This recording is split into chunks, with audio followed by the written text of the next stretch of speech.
Hey, happy Monday. We're in Genesis 32 today. Let's get into it. So Jacob went on his way, and the angels of God met him. When Jacob saw them, he said, "This is God's camp." And he called the name of that place Mahanaim. Then Jacob sent messengers before him to Esau, his brother, in the land of Seir, the country of Edom. And he commanded them, saying, "Speak thus to my lord Esau. Thus your servant Jacob says, I have dwelt with Laban and stayed there until now. I have oxen, donkeys, flocks, and male and female servants, and I have sent to tell my lord that I might find favor in your sight." Then the messengers returned to Jacob, saying, "We came to your brother Esau, and he also is coming to meet you, and 400 men are with him." So Jacob was greatly afraid and distressed, and he divided the people that were with him, and the flocks and herds and camels, into 2 companies. And he said, "If Esau comes to the one company and attacks it, then the other company, which is left, will escape." Then Jacob said, "O God of my father Abraham, and God of my father Isaac, the Lord who said to me, 'Return to your country and to your family, and I will deal well with you,' I am not worthy of the least of all the mercies and of all the truth which you have shown your servant. For I crossed over this Jordan with my staff, and now I have become 2 companies.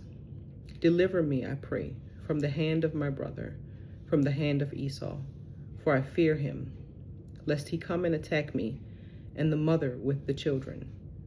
For you said, I will surely treat you well, and make your descendants as the sand of the sea, which cannot be numbered for multitude."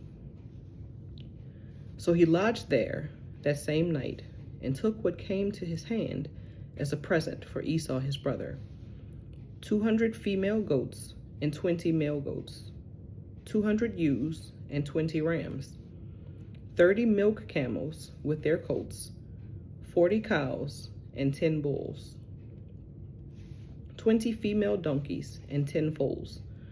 Then he delivered them to the hand of his servants, every drove by itself, and said to his servants, "Pass over before me, and put some distance between successive droves." And he commanded the first one, saying, "When Esau my brother meets you and asks you, saying, 'To whom do you belong, and where are you going?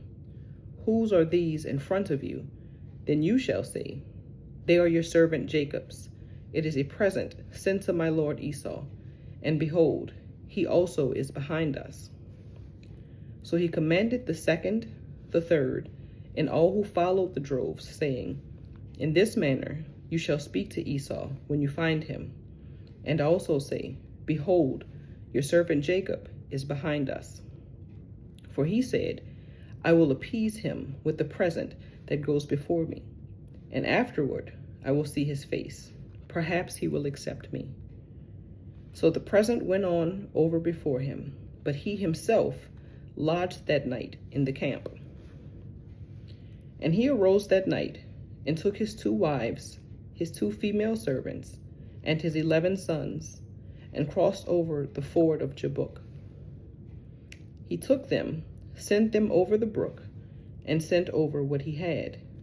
Then Jacob was left alone, and a man wrestled with him until the breaking of day. Now when he saw that he did not prevail against him, he touched the socket of his hip, and the socket of Jacob's hip was out of joint as he wrestled with him. And he said, "Let me go, for the day breaks." But he said, "I will not let you go unless you bless me." So he said to him, "What is your name?" He said, "Jacob." And he said, "Your name shall no longer be called Jacob, but Israel. For you have struggled with God and with men, and have prevailed." Then Jacob asked, saying, "Tell me your name, I pray." And he said, "Why is it that you ask about my name?" And he blessed him there. So Jacob called the name of the place Peniel, For I have seen God face to face, and my life is preserved. Just as he crossed over Penuel, the sun rose on him, and he limped on his hip. Therefore, to this day, the children of Israel do not eat the muscle that shrank, which is on the hip socket, because he touched the socket of Jacob's hip in the muscle that shrank. May the Lord add a blessing to the reading of his word. Have a great day.